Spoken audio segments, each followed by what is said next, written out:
Greetings. This is Joanne Richards-Goff, Editor-in-Chief of the KW magazine, Crucial Connections in Faith and Culture. The magazine is designed to facilitate conversations about worship and cultural identity among Christ followers on the African continent and in her diasporas. Our aim is to get to know ourselves better, to get to know each other better, and ultimately to build deeper, more authentic relationships with our Creator, Yahweh. Say he that has an ear, make him hear. So the soul them will hear this better beware. Cause the judgments are come and it they near. So make we talk the things clear, clear. Say he will have a pen, make him write. And no other things, say we write them things to spite. Them things that we write down to change your life and make your candlelight bright. Together with our publishers, Select Arrow Publishing, we are excitedly working on the fourth issue of our magazine under the theme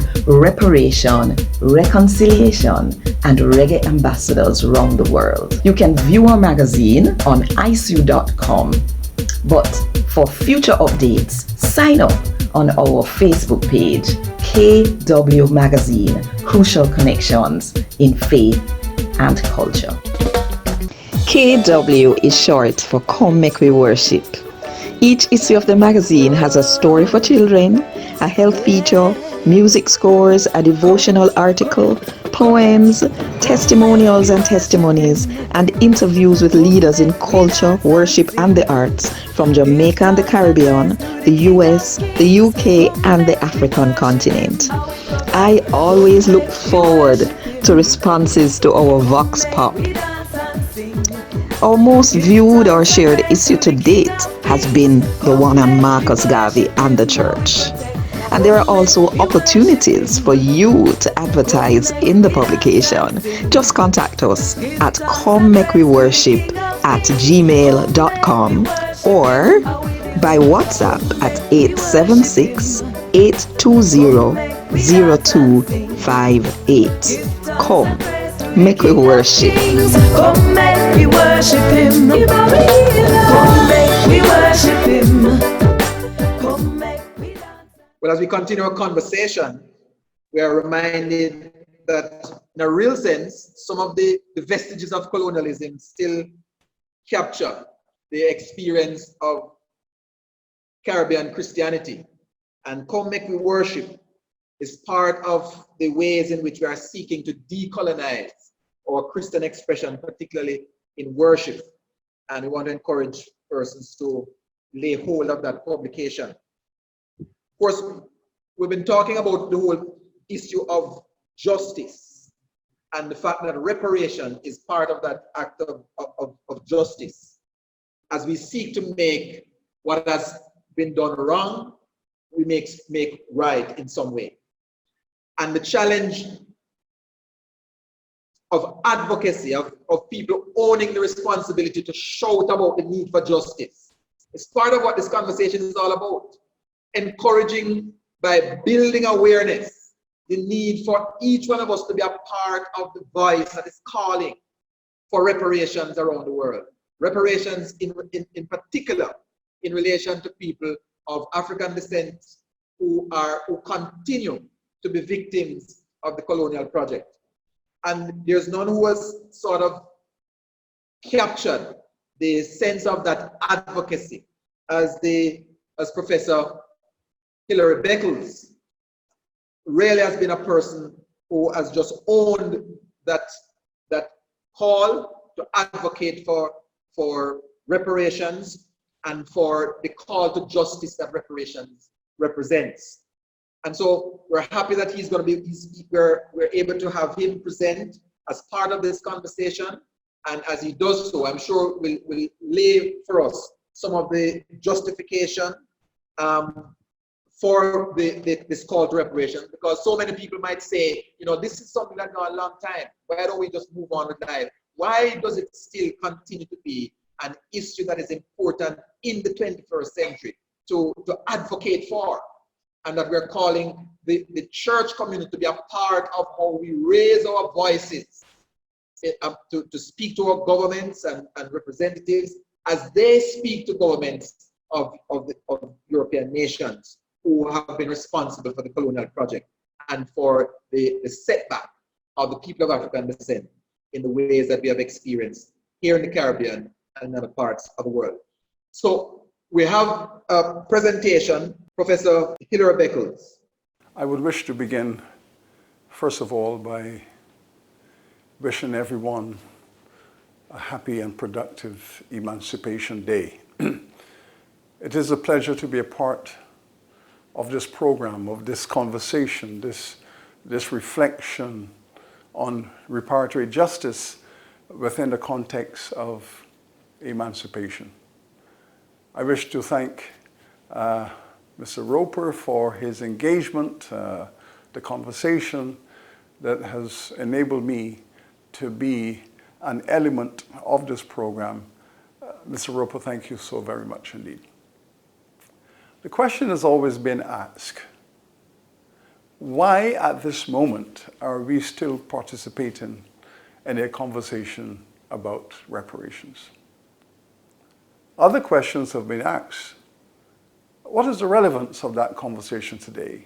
Shouldn't we be involved in other conversations? Shouldn't we say, let's put history behind us and let us move on? Let us focus on the future. The past is of very little relevance at this time. These are the kinds of questions that are being asked around dining tables and lecture theatres and the parliaments of the region. Many people are asking these kinds of important questions, and they are indeed relevant questions. But we must remember that this is a conversation that has been going on for 200 years. This is not a new conversation.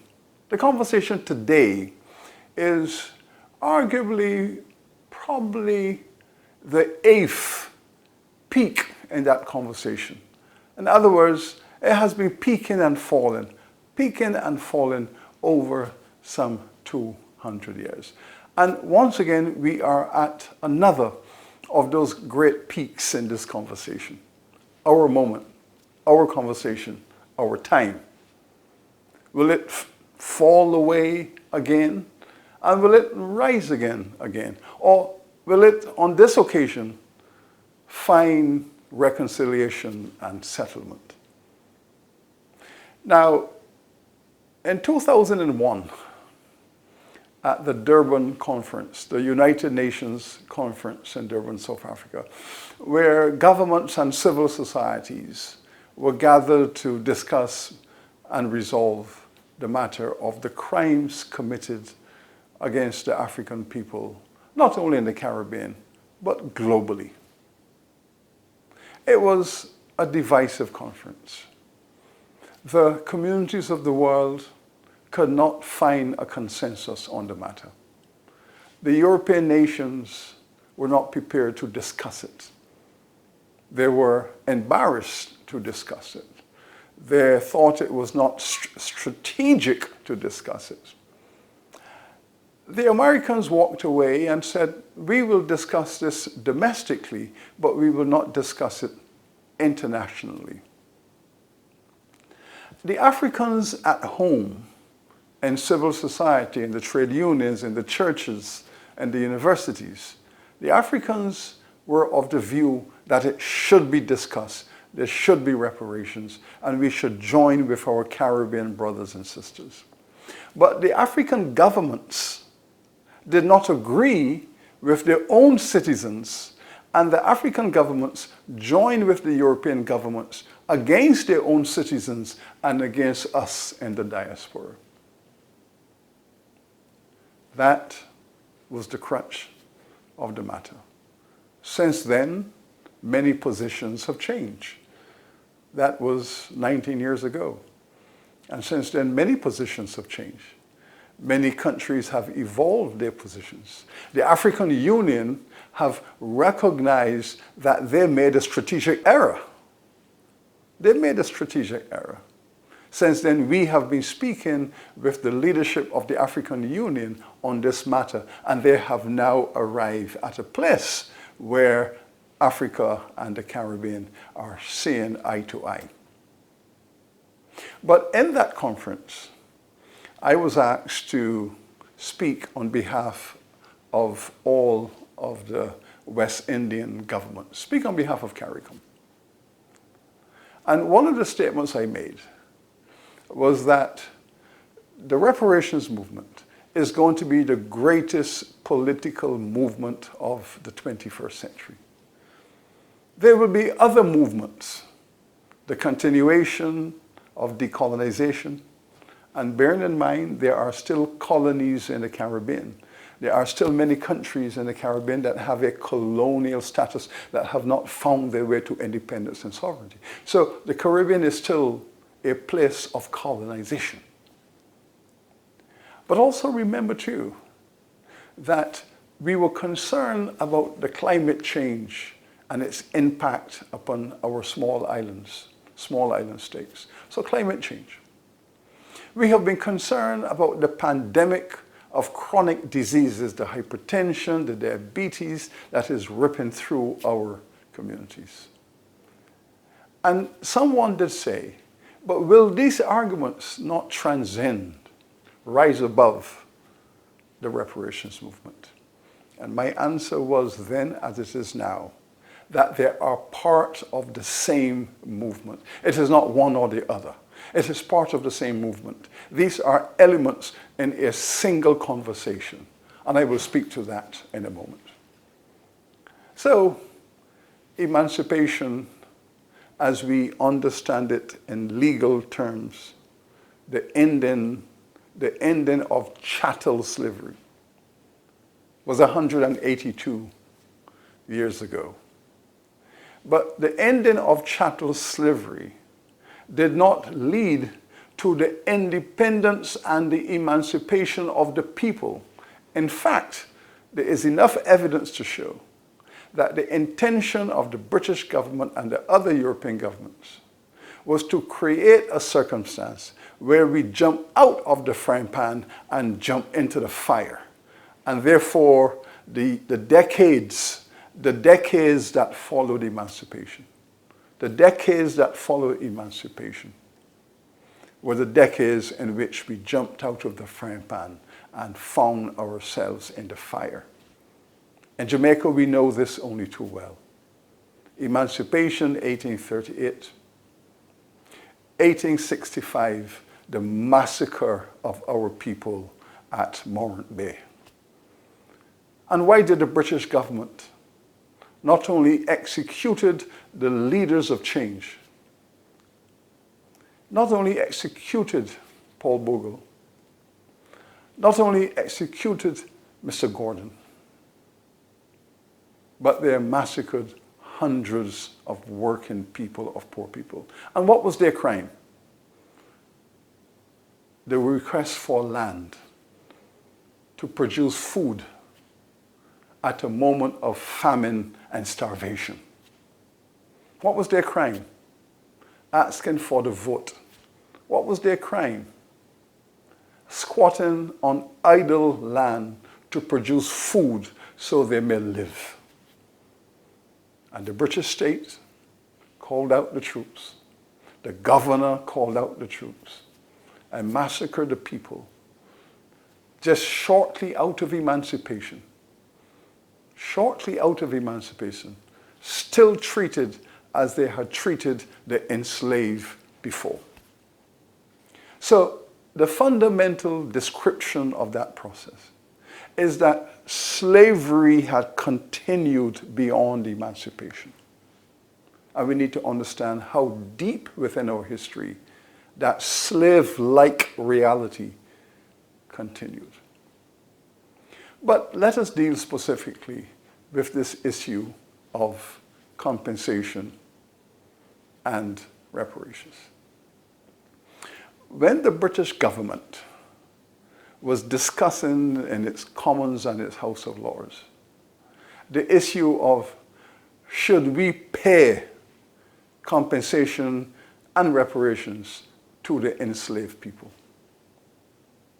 And many of the advocates of the emancipation legislation, Buxton and Clarkston, who were mobilizing public opinion to get this legislation passed through the Parliament to emancipate the black people, They were saying we should pay compensation to the black people against whom the wrong was committed. We should pay some form of reparation for those whose labor and lives had been stolen from them. We should pay some compensation to the people who were the victims of slavery and colonization. They did not win that debate. And I want to emphasize that this issue of reparations and compensation is a debate. So our ancestors did not win the argument. They did not win the debate. They were overpowered, they were pushed aside, and their argument was ignored. In fact, what the Parliament said was that the black people in the Caribbean should be grateful that they are receiving emancipation, because the emancipation itself is their reparations. So they should be grateful and have gratitude that they have been freed, and should not have an audacity to demand compensation. They had no power. They had no power to change the mind of the British Parliament, despite the fact that Sam Sharp had mobilized the Jamaican people against slavery and had made it clear to the British government that slavery cannot continue in Jamaica, precisely because if you seek to continue it, we will continue to resist. So therefore, slavery has no future on this island. And through our act of rising up behind Daddy Sharp, Jamaica had made its position clear. You can send more troops. You can bring more soldiers. You can increase your military suppression. But the days of slavery are numbered. So the British knew that. And that was one of the important reasons why they pushed that act of emancipation through their parliament. So we didn't win the debate to get compensation. The slave owners won the debate. And we are not surprised that the slave owners won the debate, because the slave owners were the majority in Parliament. More than half of the politicians in the British Parliament were slave traders, slave owners, slave investors, and beneficiaries of slavery. So they were protecting their own interests. They were looking after their own interests. And so they legislated that our ancestors should not receive reparations, but that they should receive reparations. I have argued in more than one place that that Emancipation Act was one of the most racist and disgraceful pieces of legislation ever passed in the British Parliament or in any parliament. And I will say why. There are two reasons. That Emancipation Act deepened and provided greater proof of the criminality of the British government and society in maintaining slavery. Why? Because the British Parliament took a decision that the slave owners will receive reparations. They will receive compensation. And they will do so because they were losing their property. That the property they owned, the human property, the African people, who they had converted into chattel, into property, into the status of real estate. And we know what property is.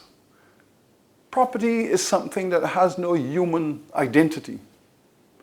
Property is something that exists in the marketplace. You can buy it, you can sell it, you can lease it, you can mortgage it, you can pass it down in your will, you can pay taxes with it, you can go to the shop and buy groceries with it. Property is money.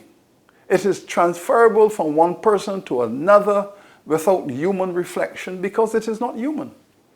That was the condition in which black people in the Caribbean, in Jamaica, were placed by legislation to be treated and used as property. And so the British government, in that act of emancipation, finally admitted that the black people in Jamaica, the some 300,000, the some 600,000 they held in their empire, that they were property, and therefore the act of emancipation was going to pay property compensation to the slave owners. So they will receive property compensation. And that act of emancipation, for the first time, made it lucidly clear that black people were property and not human beings. That alone is the basis for reparations, for denying people their human identity, the right to be a human being, to legislate against that, to treat people in a way inconsistent with that fact. That becomes the basis of the argument for reparations. Then the act proceeds to make the enslaved people pay half of the price of their own emancipation. This is what the British government did in that act of emancipation. They said, we have carried out an audit.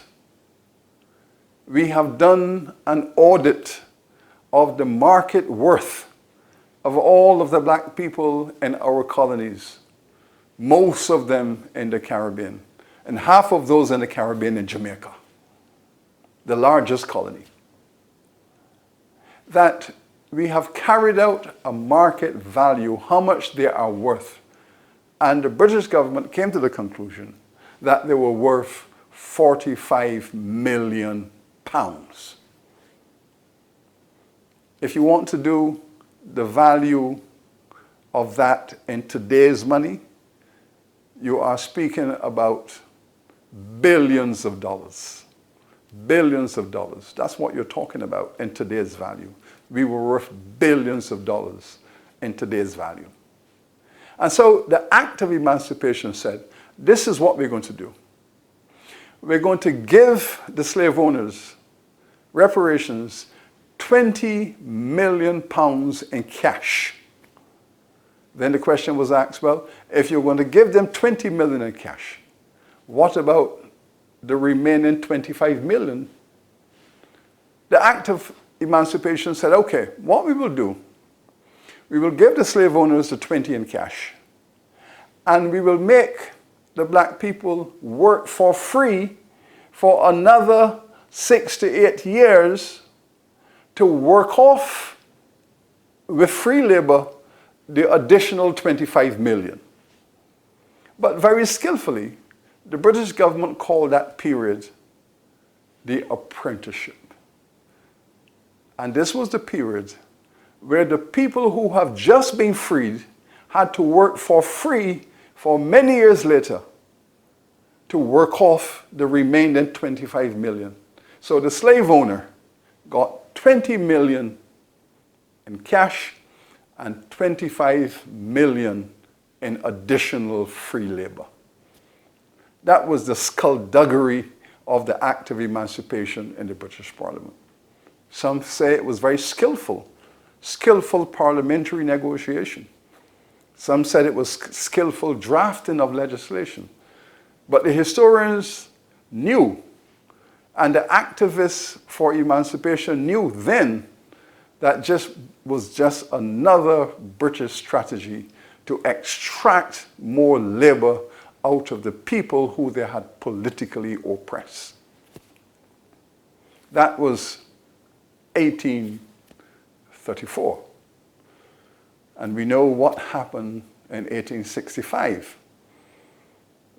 The people who had been freed asked for justice.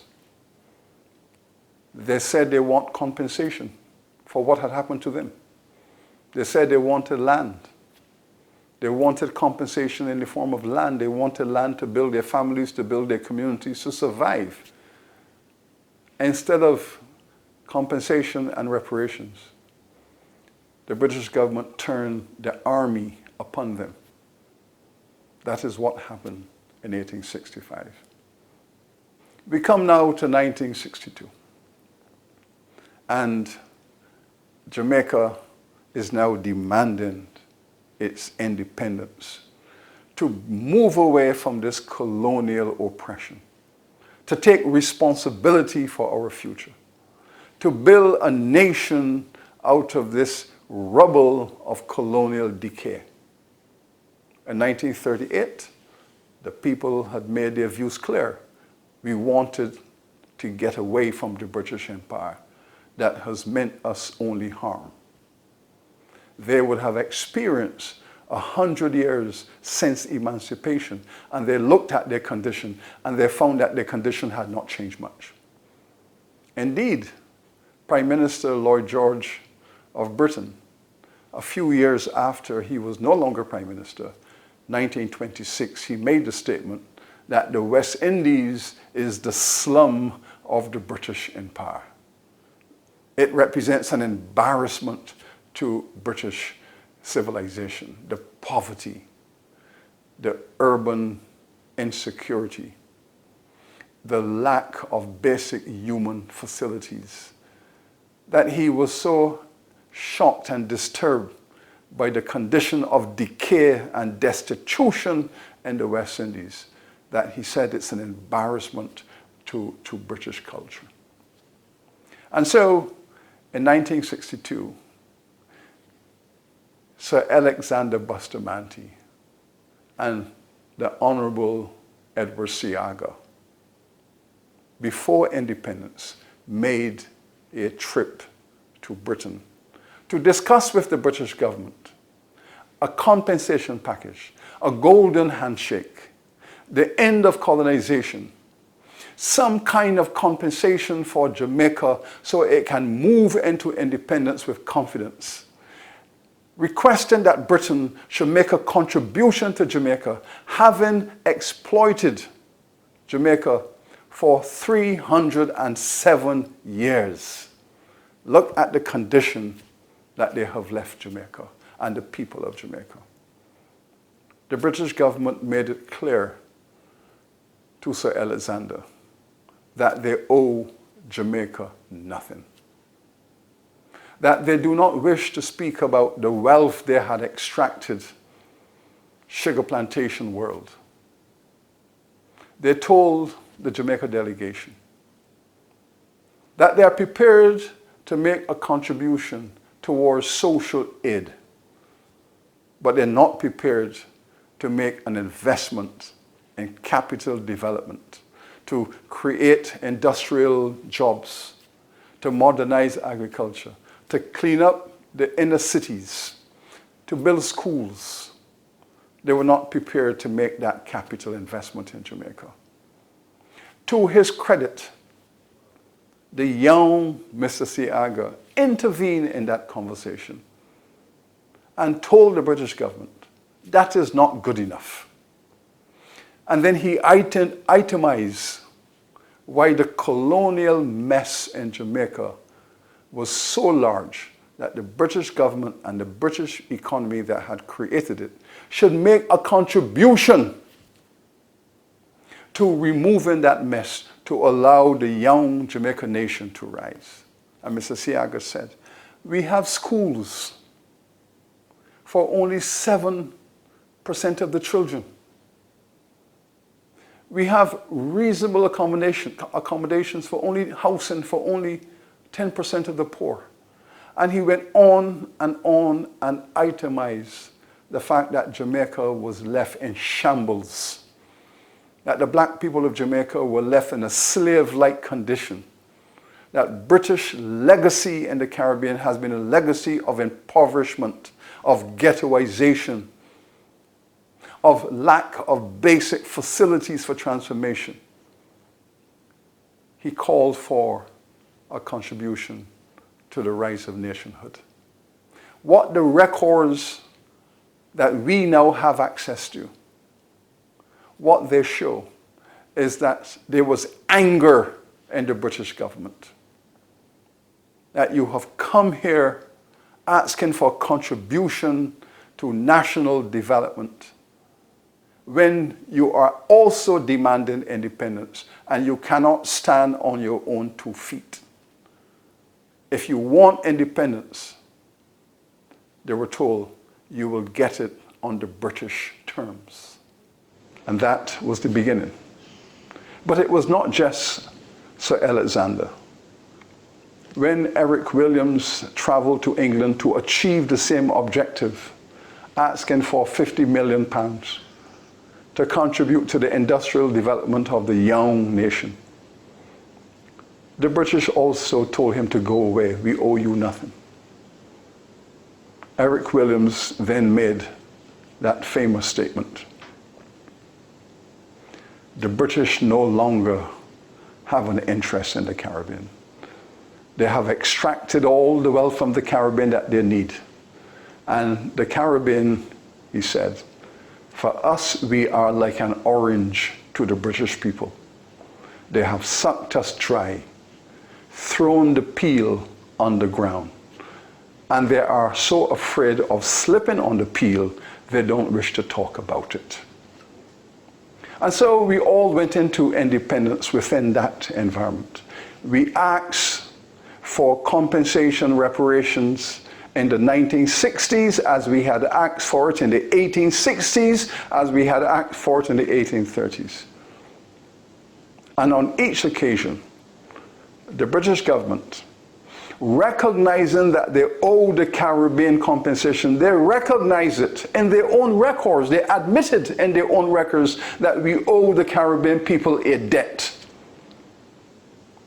But we need to escape through history without paying it. Indeed,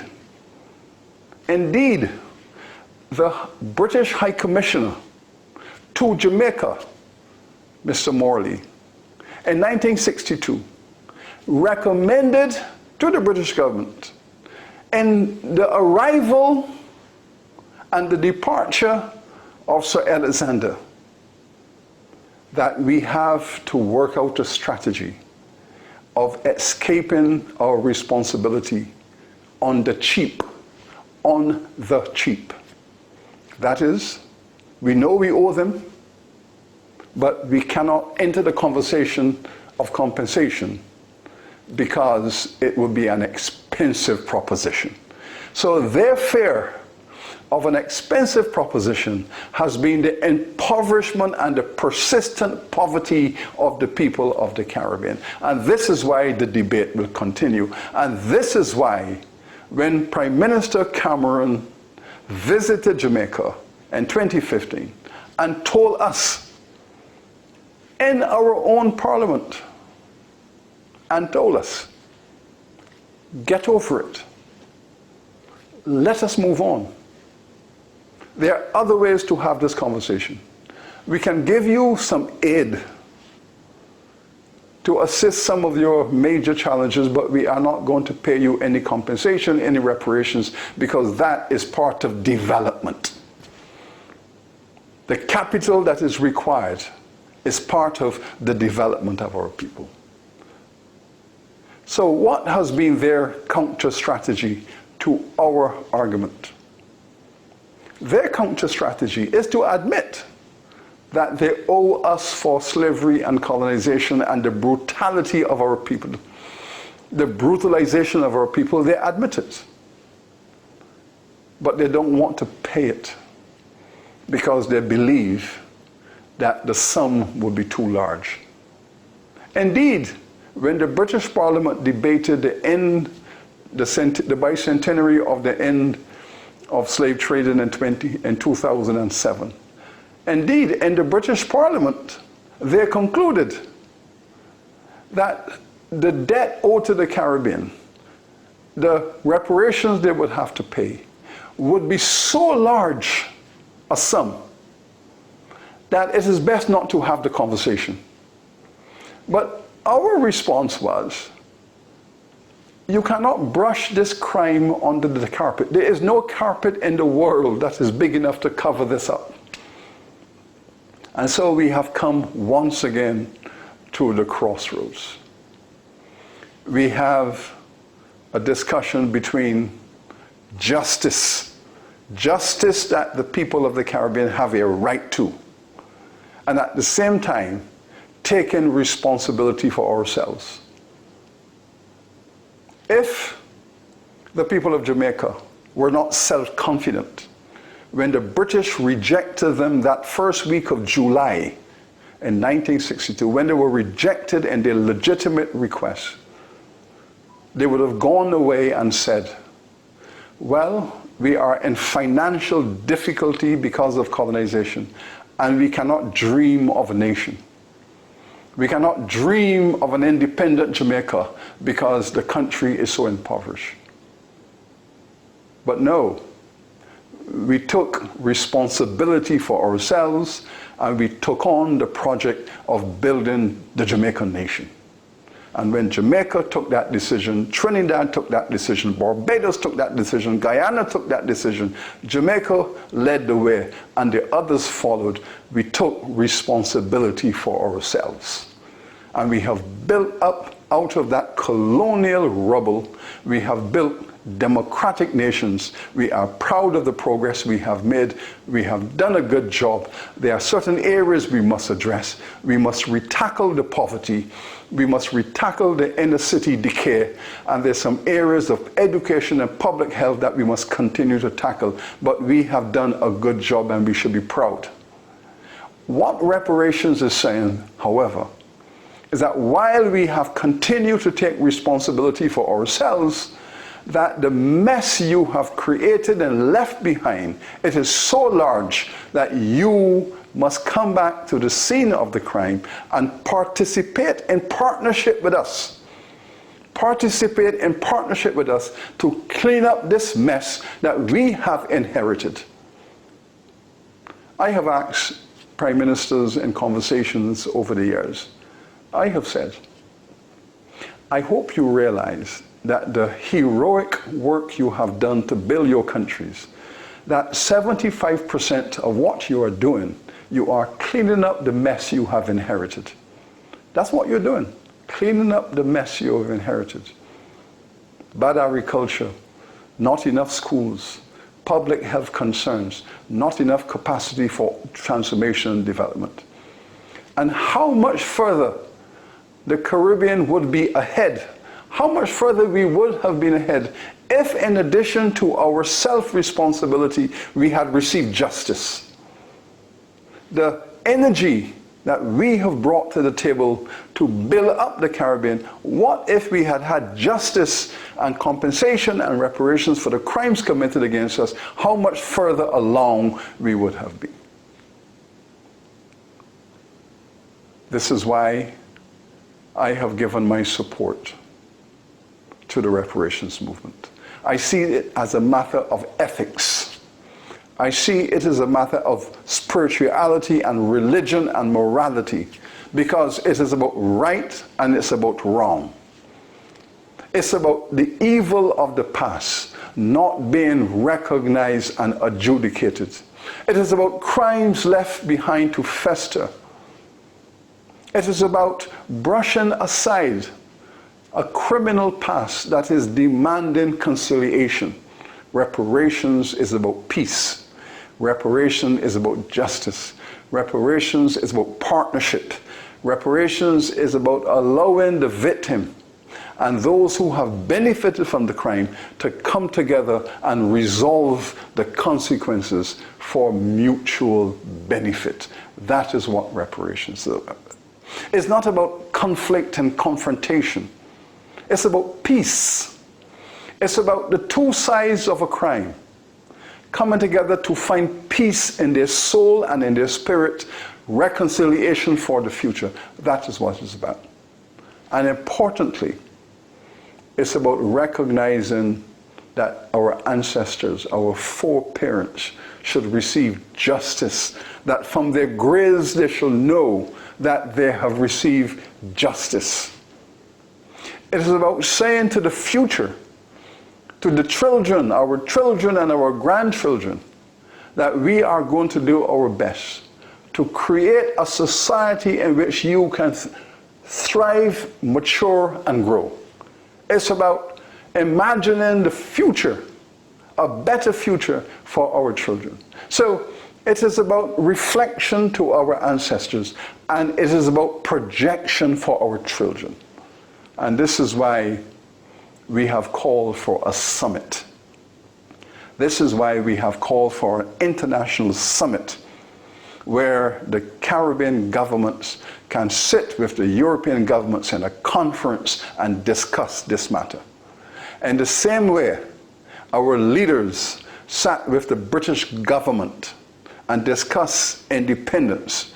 In Lancaster House, London, they sat down week after week to discuss independence. We are calling for a return to that conversation. Independence Part 2. Reparations. Now we have had the independence, we have built the nations, they are democratic, they are free, but the persistent poverty left behind, this is where you have to come back and develop a strategy for the Caribbean. You can call it a Marshall Plan. We prefer to call it the Lewis Plan, because Sir Arthur Lewis, Nobel economist, said in 1938 that the 200 years of free labor that Britain extracted from the people of the Caribbean, the free labor over a period of 200 years that was used to enrich British development, to transform the British economy, to lift the British people out of poverty, that 200 years of free labor that destroyed and eradicated poverty in England and led to transformation, to growth and development. We wish to have the same. We wish to have those 200 years of labor paid for, compensation paid, so that we too can enjoy an end of poverty and the prospects of a developed society for our children. And thus we want a summit to talk about development. Reparations as development. It is not about handing out cash on the street corner. It's about an investment in health. It's about an investment in education. It's an investment in technology. It's an investment on agricultural modernization. It's an investment in technology for industrial transformation. It's about creating an environment for development that will take us forward. That is what reparations is about. It's about development. It's about the eradication of the colonial legacy. That is what it's about.